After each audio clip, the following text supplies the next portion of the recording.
The Incredibles 2 has been a highly anticipated sequel for a whopping 14 years, and Pixar finally delivered. Was it everything we wanted it to be? Was it everything it could be? Was it good? Yeah? It was good. Just good. Before we go further, I try to make my reviews as spoiler-free as possible. I just want to say that I am not going to give away anything that wasn't in the first film, the publicly released information such as the premise, or any of the trailers for The Incredibles 2. The movie follows the Incredible family picking up right after the first movie left off, giving us a sense of the non-stop action that the movie will bring.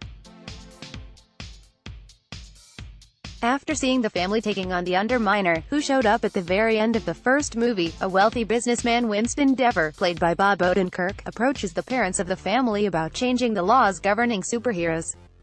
As you may recall, being a superhero out in the open has been illegal in this world, so politics would need to be involved to change it. So, businessman Dever and his inventor sister Evelyn Dever formulate a plan to use Elastigirl to make good publicity for modern superheroes to get them back in a positive light in the public eye because she makes the least amount of damage to the city while doing hero stuff. This leaves her husband Bob and his pride alone to take care of the kids, which leads to some hilarious scenes relating to what it is like to be a single or stay-at-home parent. It was quite enjoyable to see the whole super family and friends again, and have them ever so slightly expanded upon. The Incredible family was still very much themselves. Helen is focused on what's best for her family, Bob still lives with his fragile ego being torn apart by having a family but still respects his wife and supports her, Violet likes boys, Dash is a snot-nosed kid that runs fast, and Jack steals the show with his multiple superpowers. Just as Jack did in the previous movie and the extra short released afterward. Oh, and Frozone, he still has that unseen sassy wife that yells threats at him from elsewhere in the house. Mode returns in the sequel as well, with her wonderfully quirky personality. While there was a lot of nostalgia to enjoy, it was almost too much rehash which hurt the movie enough to prevent it from being great. The sequel, however, I wasn't completely devoid of anything new, though.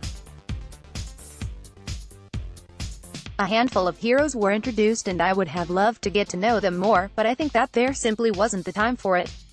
The movie was already a whole 1 hour and 58 minutes long, which is way pushing it for a kids' movie these days. Surprisingly, it did not feel that long at all. There was always something interesting going on with a purpose.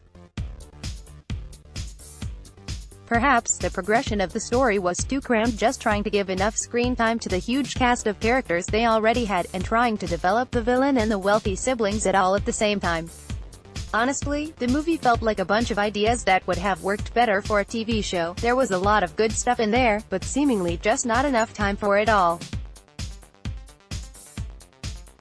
I would love to see an Incredibles TV series, so long as it doesn't get too full of filler like the How to Train Your Dragon television series. I actually waited way too long to write this review, because I didn't find the movie to be particularly groundbreaking. It was a good, enjoyable time tied into some nostalgia and fun action, but not much beyond that. That's not really a bad thing. I'm glad it wasn't a dumpster fire of hot garbage, or I could see a lot of fans being very disappointed. Though The Incredibles 2 wasn't everything that I hoped it would be, I still enjoyed every moment of it. See the movie for the memories, new action scenes, and to have fun. Till the big eye.